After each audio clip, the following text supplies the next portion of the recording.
Hello students, welcome to my YouTube channel. Students, आप लोगों को यह जानकर काफ़ी ज़्यादा खुशी होगी कि मैं कक्षा 6वीं की 8 ग्रेड अव्यय पुस्तक विज्ञान की लेके आ चुका हूं। तो मैं 8 ग्रेड अव्यय पुस्तक विज्ञान का अध्याय 7 लेके आ चुका हूं, जिसका नाम है गति एवं दूरियों का मापन। ठीक है, जो आपको स्कूल द्वारा 8 ग्रेड अव्यय पुस्तक मिली है नई वाली 2024-25 की।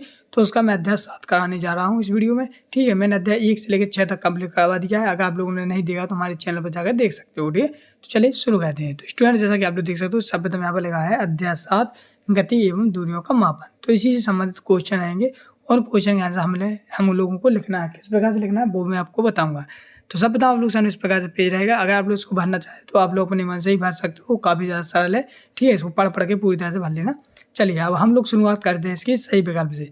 तो जैसे कि आप लोग जानते हैं, सही विकल्प में 4 ऑप्शन रहते हैं। 4 ऑप्शन में से आपको एक को सही करना पड़ता है। तो पहला लगा, आप लोग जानते हैं, दिल्ली व भोपाल के बीच की दूरी को प्रमुख रूप से किस मात्रक में व्यक्त किया गया है। जो दिल्ली से भोपाल तक की दूरी है उसे कितने में, तो आप लोग जानेंगे वो किलोमीटर में व्यक्त किया गया। तो आपको डी ऑप्शन आपके पास सही हो जाता है, किलोमीटर। अगला क्वेश्चन है क्वेश्चन नंबर 2, जिसमें लगा है 1 सेंटीमीटर के 10 बराबर भागों में एक भाग को क्या कहते हैं। तो एक भाग को मिलीलीटर कहते हैं, यानी मिलीमीटर कहते हैं, जो कि आपका सी ऑप्शन सही है। तो अब इसका में आ जाएगा, इस वाले में आपका जे वाला सही है, सी ऑप्शन मिलीमीटर। वो आपको यहाँ पर उत्तर की जगह पे इस प्रकार से लिखते जाना है। अगला आप लोग सामने यहाँ पर तीसरे ऑप्शन में लिखा है वर्तुल गति का उदाहरण है। जो वर्तुल गति होती है उसका उदाहरण क्या है। तो इसका आ जाएगा बिजली के पंखे की पंखुड़ियाँ गति। तो जो बिजली की पंखुड़ियों की गति होती है वो आपका सी ऑप्शन सही है। अगला क्वेश्चन है क्वेश्चन नंबर 4, जिसमें लगा है फर्श पर लुढ़कती किसी गेंद में कौन सी गति पाई जाती है। जो अगर अपन लोग फर्श पर कोई गेंद लुढ़का दो या ढड़का दो तो उसमें कौन सी गति होती है। तो उसमें होती है आपकी केवल सरल रेखीय गति, यानी कि डी ऑप्शन आपका सही हो जाता है। अगला क्वेश्चन है क्वेश्चन नंबर 5, जिसमें लगा है ऐसी गति जो निश्चय समय अंतराल के पश्चात अपनी गति को दोहराती है कहलाती है। तो वो क्या कहलाती है, वो कहलाती है आपकी आवर्ती गति। कौन सी आवर्ती गति, यानी सी ऑप्शन आपका सही हो जाता है, सी ऑप्शन। अगला आप लोग सामने यहाँ पर क्वेश्चन नंबर 6वां, जिसमें लगा है उचित पाठ्यांक के लिए आँख की स्थिति को लिखिए। तो आप इसको सही करना है, तो इसका बी ऑप्शन सही हो जाता है, बी स्थिति, मतलब कि आपका बी वाला सही है। तो इस प्रकार से आप लोग सामने यहाँ पे आपके मतलब कि सही विकल्प कंप्लीट होते हैं। अगला आप लोग सामने यहाँ पर रिक्त स्थानों की पूर्ति कीजिए। तो रिक्त स्थानों की पूर्ति करने से पहले मैं यहाँ पर बता दूँ, आप लोग सामने यहाँ पर ये शब्द दिए गए हैं, इन्हीं शब्दों में से टिप आपको यहाँ पर खाली स्थान में भरना है। तो पहले में भर देना आपको मीटर, दूसरे में भरना आपको सरल रेखीय, और तीसरे में भर देना आपको क्या 5। तीसरे वाले में आपको 5 भरना है, और चौथे वाले में भरना आपको आवर्ती गति, और 5 वाले में भरना आपको वर्तुल। तो स्टूडेंट, इस प्रकार से आप लोग सामने यहाँ पे जी आपके पूरी जे हो जाते हैं, क्या जी आपको हो जाएंगे कि रिक्त स्थानों की पूरी कंप्लीट हो गई है। ठीक है, इस प्रकार से आप लोग वीडियो को रुक के पूरी तरह से कंप्लीट कर लेंगे। अगला आता है आप लोग सामने आता है अति लघु त्रिभुजन। तो अति लघु त्रिभुजन आप लोग जानते हैं काफ़ी ज़्यादा सरल होते हैं और काफ़ी ज़्यादा छोटे भी होते हैं। तो इसका नाम लिखना आपको प्राचीनतम से अत्याधुनिक परिवहन के साधनों के नाम क्रम से लिखिए। तो जो प्राचीन काल में जो आधुनिक परिवहन चलते थे उनको हमको क्रम से लिखना है। तो देखो कैसे लिखेंगे। तो पहले क्या चलती थी, बैलगाड़ी। ठीक है, नाव चलती थी, साइकिल भी चलती थी, पानी का जहाज चलता था, फिर रेलगाड़ी पे, बस पे, हवाई जहाज, इस प्रकार से चला है। तो इस प्रकार से आप लोग पूरी तरह से वीडियो को अच्छी तरह से प्रश्न का 2 का आंसर लिख लेंगे। क्वेश्चन नंबर 3, जिसमें लगा धागे की सहायता से किसी वक्र रेखा की लंबाई का मापन किस प्रकार करेंगे। जैसे मालूम है किसी की लंबाई मापना है, लंबाई नापनी है, तो हम धागे की सहायता से कैसे नापेंगे। तो जो है इस प्रकार से लिखना है कि धागे एक सिरे के बिंदु पर ए स्थिर करके धागे को आकृति के अनुसार आकार देते हुए बिंदु बी तक ले जाते हैं। फिर धागे को स्केल से मापकर आकृति की लंबाई ज्ञात कर लेंगे। तो आप लोग क्वेश्चन नंबर 3 का आंसर पूरी तरह से कंप्लीट लिख लेंगे। अगला क्वेश्चन नंबर 4, जिसमें लगा है बूझो ने अपने घर के सामने सीधी सड़क पर किसी वाहन की गति परीक्षण कर रहा है। बताइए वाहन में कौन सी गति होगी। तो सीधी सड़क पर किसी वाहन की गति सरल रेखीय गति होती है। तो आपको कौन सी गति हो जाएगी, यहाँ पर सरल रेखीय गति हो जाएगी। ठीक है, जो नीचे तक है। तो इस प्रकार से आप लोग जाने आपको क्वेश्चन नंबर 4 का भी आंसर कंप्लीट हुआ है।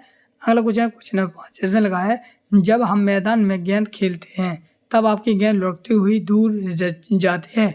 लुढ़कती हुई गेंद में हम किस प्रकार गति करते हैं। तो सभी लोग पता है लुढ़कती हुई गेंद में हम रेखीय गति करते हैं। तो आपका जो रेखीय गति हो जाएगी। तो आप लोग इस प्रकार से लिखना है कि लुढ़कती हुई गेंद में रेखीय गति तथा घूर्ण गति होती है। तो इस प्रकार से आप लोग क्वेश्चन नंबर 5 का भी आंसर कंप्लीट हो जाता है। अगला क्वेश्चन है क्वेश्चन नंबर 6, हाँ, जिसमें लगा है पलकों की गति एवं हृदय की मांसपेशियों की गति किस प्रकार की गति का उदाहरण है। तो इसका लिखना आपको पलकों की गति एवं हृदय की मांसपेशियों की गति आवत गति है, यानी आवत की गति का उदाहरण है। तो आप लोग सन पे यहाँ पर छठवीं का आंसर भी कंप्लीट हो जाता है। अगला क्वेश्चन है क्वेश्चन नंबर 7, जिसमें आप लोग सामने लिखा है लघु उत्तरी प्रश्न। तो लघु उत्तरी प्रश्न लिखना है जैसे यहाँ पर लगा हाथ की हथेली एवं पैर के पंजे का उपयोग मापन की मानक इकाइयों के रूप में क्यों नहीं किया जाता है। तो इसका आंसर लिखना है इस प्रकार से, क्योंकि प्रत्येक व्यक्ति की हाथ की हथेली तथा पैर के पंजे का माप समान नहीं होता है। इनसे मापी गई माप अलग अलग व्यक्तियों के लिए अलग अलग हो सकती है। तो आप लोग सामने यहाँ पे 7 का आंसर पूरी तरह से कम्प्लीट हो जाता है। तो इस प्रकार से आप लोग वीडियो को रोकर पूरा लिख लेना है। तो स्टूडेंट बढ़ते हम नेक्स्ट क्वेश्चन को। तो नेक्स्ट क्वेश्चन है क्वेश्चन नंबर 8। ठीक है, क्वेश्चन नंबर 7 तो लिख लिया आप लोगों ने, ठीक है, वीडियो को रोकर लिख लेना। क्वेश्चन 8 में लिखा है इन वस्तुओं को स्थिर तथा गतिशील वस्तुओं में वर्गीकृत कीजिए। ठीक है, तो लुढ़कती हुई गेंद, टेबल, चलती रेलगाड़ी, इनको हम क्या क्रम से जमाना है और कहाँ पर क्या जमाना है, इस प्रकार से लिखना है। जैसे यहाँ पर इस तरह वस्तुएं हैं जो स्थिर रहती हैं उन्हें हम स्थिर वस्तुएं कहते हैं। जैसे यहाँ पर लिखा टेबल, तो टेबल भी स्थिर है, मेज भी स्थिर है, घड़े घड़ी तो क्या स्थिर है। और जी गतिशील क्या है, लुढ़कती हुई गेंद, चलती हुई रेलगाड़ी, उड़ती हुई चिड़िया, तो ये क्या ये सब क्या गतिशील वस्तुएं हैं। तो आप लोगों को क्वेश्चन नंबर 8 का लिखना है, तो वीडियो को रोक लें और इस प्रकार से आप लोग लिख लें। चलिए बढ़ते नेक्स्ट क्वेश्चन। नेक्स्ट क्वेश्चन 9, जिसमें लिखा है किसी वस्तु की लंबाई 2.54 मीटर है, इसे सेंटीमीटर तथा मिलीमीटर में व्यक्त कीजिए। ठीक है, सब पता हम लोग कहेंगे यहाँ पर सेंटीमीटर में। तो देखो आप लोग जानकारी बता दूँ, 1 मीटर बराबर होता है 100 सेंटीमीटर। ठीक है, तो जैसे हम यहाँ पर कितनी पूछी थी 2.54 मीटर, तो इसमें 2.54 मीटर में हम गुणा करेंगे 100 का। जैसे हम लोगों ने गुणा किया तो इसमें आ जाएगा 254.0, तो अपना पूरा टोटल आ जाएगा 254 सेंटीमीटर। ठीक है, इसी प्रकार हम किलोमीटर में चेंज करते हैं, तो 1 मीटर बराबर 1000 मीटर, तो इसको हम मतलब गुणा करते हैं तो अपना दिया जाएगा, तो इसका आ जाएगा 2540 मिलीमीटर, मतलब कि 2 किलोमीटर 540 मीटर। ठीक है, इस प्रकार से आप लोग सामने यहाँ पर क्वेश्चन 9 का आंसर हो जाएगा, जो कि आप लोग वीडियो को रुककर पूरी तरह से लिख सकते हो। अगला क्वेश्चन नंबर 10। क्वेश्चन नंबर 10 लिखा है घड़ी की सुई और स्कूटर की गति के बीच क्या समानताएं और अंतर है, लिखिए। तो सीधी सी बात है, इसका आंसर लगेगा समांतर। चलते समय दोनों वर्तल गति करते हैं।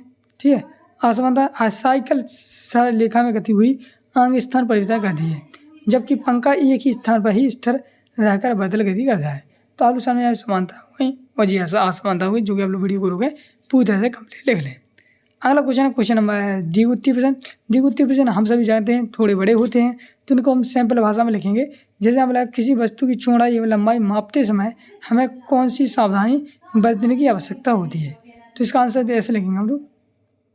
पहली सावधानी लिखिए, पैमाने को वस्तु के संपर्क में इसकी लंबाई के अनुदिश रखना चाहिए। ठीक है, दूसरा लेंगे कुछ पैमानों के सिरे टूटे हो सकते हैं। ठीक, इनमें शून्यांक स्पष्ट नहीं दिख पाते हैं, ऐसी स्थिति में शून्यांक में से माप नहीं लेना चाहिए, बल्कि अन्य किसी पूर्णांक को काम में किया लेना चाहिए। तो इस वजह से पहला और दूसरा आपका पूरी तरह से कंप्लीट हो जाता है। अगला क्वेश्चन नंबर 3, जिसमें लगा माप लेने के लिए आँख की सही स्थिति भी महत्वपूर्ण होती है। जिस बिंदु की माप लेनी है आँख उसके ठीक सामने होनी चाहिए। तो इस प्रकार से क्वेश्चन नंबर 11 का पहला, दूसरा, तीसरे जी आपकी सावधानियाँ हो जाती हैं, जो कि आप लोग वीडियो को रुका है पूरी आसानी शब्दों में आसानी भाषा में अपनी बुक में लिख लें। अगला क्वेश्चन नंबर 12, जिसमें लगा है बूझों की स्केल शून्य श्री में टूटी हुई थी, इसकी किताब की सिंपल सी बात है। इसका आंसर इस प्रकार देंगे, किताब की वास्तविक लंबाई है 14 सेंटीमीटर और 14 सेंटीमीटर प्लस 1 मिनट, हाँ 3.5 सेंटीमीटर। तो इसकी सीधी बात लगेंगे, किताब की वास्तविक लंबाई है ये 10.5 सेंटीमीटर। तो आप लोग सामने इस प्रकार से पूरा आंसर कंप्लीट लिख लेंगे। चलिए बढ़ते नेक्स्ट आप लोग सामने यहाँ पर क्वेश्चन नंबर 13, जिसमें लगा आवत गति क्या होती है, कोई 3 उदाहरण दीजिए एवं चित्र बनाइए। ठीक है, तो आवत गति आपको इस प्रकार लिखना है, ऐसी गति जो एक निश्चित समय अंतराल के बाद दोहराई जाती है आवर्ती गति कहलाती है। ठीक है, उदाहरण के लिए लिखेंगे पृथ्वी का सूर्य के चारों ओर का घूमना, और दूसरा लेंगे छत के पंख की गति, तीसरा लिखेंगे सरल लोलक यानी पेंडुलम का दोलन। और यहाँ पर मैंने एक चित्र बनाया है, जो कि आप लोग इस प्रकार से चित्र बना लें। तो पहला आपका जो है सूर्य की चक्का लगाते हुए पृथ्वी, और ये आपका फैन हो जाएगा छत वाला, और ये आपका गोल जो हो जाएगा पेंडुलम यानी गोलक हो जाएगा, ये धागा हो जाएगा। ठीक है, तो इस प्रकार से आप लोग चित्र बना लेना। अगला क्वेश्चन नंबर 14, जिसमें लगा है लंबाई की अर्थात माप को विस्तार से समझाइए। जो लंबाई की होती है माप होती है उसे हमको विस्तार से समझाएंगे। कैसे समझाएंगे, तो आप लोग लिखना है प्राचीन काल में लोग पैर की लंबाई, उंगलियों की चौड़ाई एवं कदम की पूरी आदि का उपयोग मापन की मात्रक के रूप में करते थे। इससे उलझने होती थी, इसलिए मापन प्रणाली का विकास हुआ। इस प्रणाली में दूरी का ऐसा मात्रक मीटर है।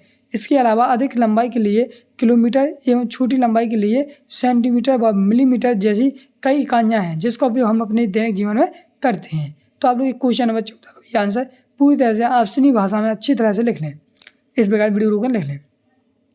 अगला क्वेश्चन है, क्वेश्चन नंबर आपका है प्रोजेक्ट कार्ड, जिसमें लिखा है अपने घर में स्थित वस्तुओं को सेंटीमीटर से में नापकर उनकी मीटर में बदलकर तालिका में भरना है। तो यहाँ पर वस्तु का नाम दिया गया है, यहाँ पर वस्तु की चौड़ाई है, यहाँ पर मीटर कन्वर्ट करना है, मतलब मीटर में बदल देना है। तो पहला दरवाज़ा कितना है 50 सेंटीमीटर, जिसको हम लोग है इसकी मतलब मीटर में कन्वर्ट करेंगे तो इसमें आ जाएगा आपका 0.5 सेंटीमीटर। तो इसी प्रकार से हमको प्रत्येक करना है। ऐसी खिड़की का माप लिख दिया, यहाँ पर आपकी चौड़ाई मीटर हो जाएगी। पलंग का चौड़ाई ये है तो ये चौड़ाई मीटर में हो जाएगी। इस टीवी के जे है तो इसका जे हो गया है, अलमारी जे है तो इसका जे हो गया है, शीशा जे है तो जे इसका, कूलर 50 सेंटीमीटर तो 0.50 एम, किताब 15 सेंटीमीटर तो 0.15 मीटर, कुर्सी 25 सेंटीमीटर तो 0.25 मीटर, तस्वीर 35 सेंटीमीटर तो 0.35 सेंटीमीटर मीटर। इस प्रकार से आप लोग यहाँ पर क्वेश्चन नंबर 10 मतलब प्रोजेक्ट कार्ड आपका पूरा कंप्लीट एक होता है। प्रोजेक्ट कार्ड दूसरा देखते हैं। तो प्रोजेक्ट कार्ड में लिखा है अपने आसपास गतिशील वस्तुओं को देखें व उनमें होने वाली गति के प्रकार को भी लिखें। यदि आपको किसी वस्तु में एक से अधिक प्रकार की गति दिखाई देती है तो उसको भी तालिका में भरें। जैसे यहाँ पर वस्तु का नाम लिखा पंखा, पंखा में कौन सी गति होती है तो बर्तल गति होती है। पहिया में कौन सी गति होती है तो बर्तल गति होती है। लोलक में कौन सी गति होती है तो दोलन गति होती है। ग्रह में कौन सी गति होती है घूर्णन गति होती है। पानी में कौन सी गति होती है सरलरेखीय गति होती है। बस में सरलरेखीय। तो स्टूडेंट इस प्रकार से आप लोग रेलगाड़ी का लौटती गेंद का जी आप लोग इस प्रकार से पूरा लिख सकते हो। साथ ही आपको और भी आ रहे हैं तो 9 और 10 में 2 पे और लिख सकते हो। तो स्टूडेंट इस प्रकार से आप लोग यहाँ पर भी लिख सकते हो। तो स्टूडेंट इस प्रकार से आप लोग सामने यहाँ पे जी आपका पार्ट 7 पूरी तरह से आपका कंप्लीट हुआ है। ठीक, विज्ञान का एडिया पुस्तक का जो नई वाली बुक का पार्ट 7 कंप्लीट हुआ है। तो जो नेक्स्ट वीडियो आ रही है वो पार्ट 8 की आएगी। तो 8 पार्ट को अगर आप लोग देखना चाहते हो तो वीडियो को लाइक करें, चैनल को सब्सक्राइब करें, कमेंट में लिखें सर इसके आगे का वीडियो लाइए, तो हम वीडियो जरूर लाऊंगा। तो मिलते हैं नेक्स्ट वीडियो में, तब तक ले जाए जय भारत।